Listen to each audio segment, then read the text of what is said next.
সবাই মনে করেন সাকিব ভাই সিনেমা চালাতে চায়। ঈদ বাদে আমরা যেকোনো মৌসুমে আসলে মনে করেন আমরা অনেক কটা হল পাবো। যে মাঝখানে তো রাজনীতি নিয়েছিলাম সেইটা থেকেও একটু বিরত আছে এখন।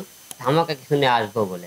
দেখুন বছরে ২ টা ঈদ সবাই মনে করেন সাকিব ভাই সিনেমা চালাতে চায়। সাকিব ভাইয়ের সাথে মনে করেন এমন কোন সিনেমা ঈদে আসে তারা কিন্তু কেউ পারেনি। আমরা চাই না যেহেতু আমি সিনেমাটা বানাচ্ছি সবাইকে দেখানোর জন্য। ঈদ হয়তো আসলে আমরা ২, ৪, ৫ টা ১০ টা হল পাইতাম। কিন্তু আমি তো সিনেমা বানাচ্ছি সবাইকে দেখানোর জন্য। যে সারা বাংলাদেশ আমাদের সিনেমাটা দেখবে। হয়তো ঈদ বাদে আমরা যেকোনো মৌসুমে আসলে মনে করেন আমরা অনেক কটা হল পাবো। আর হিরো আলমগীর সবাই ভালোবাসায় সিনেমাগুলো দেখে, ঈদে কি আর ঈদ ছাড়াই কি হলে দর্শক আসবে।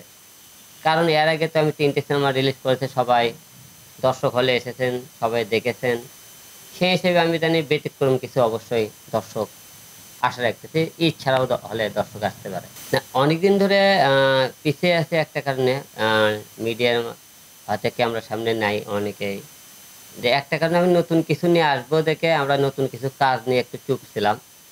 সেই কাজগুলো কমপ্লিট করে এসেছি। মাঝখানে তো রাজনীতি নিয়েছিলাম সেইটা থেকেও একটু বিরত আছি এখন।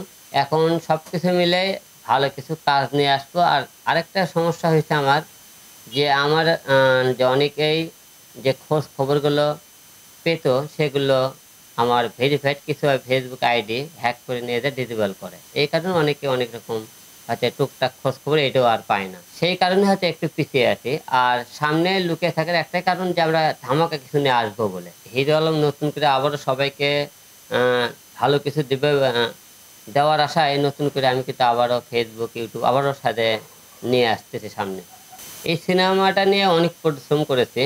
আর যেহেতু এখনকার সিনেমা একটু ব্যতিক্রম কিছু দেখতে চায়। তে আমাকে নিজেকে ভেঙে নতুন করে সামনে প্রেজেন্ট করার চেষ্টা করেছে আমার পরিচালক ইভান মল্লিক। একটু তারও ১ম সিনেমা এটা। আ উনি অনেক কটা এমনকি এর আগে কাজ করেছেন। তা প্রতিটা লোকই চায় না যে ১ম সিনেমা যেহেতু তারপরে আবার এই সিনেমার মধ্যে দেখেন অনেক কটা ১ম। যেমন রিয়া মনির ১ম সিনেমা এটা। আমার পরিচালকের ১ম সিনেমা। এবং আমার মনে করেন সামনে এই সিনেমাতে দেখেন অনেকদিন পর চিত্রনায়িকা একা আপু কিন্তু সিনেমা নাই। একা আপু আবারও কামব্যাক করতেছে সিনেমার মাধ্যমে। সবকিছু মিলে অনেক কটা আর্টিস্ট এখানে সবচেয়ে বড় গুণী নির্মাতা কাজী আচ্ছার আছেন। সবকিছু মিলে মনে করেন আসলেই ব্যতিক্রম অবশ্যই সিনেমার মধ্যে আশা রাখতেছি।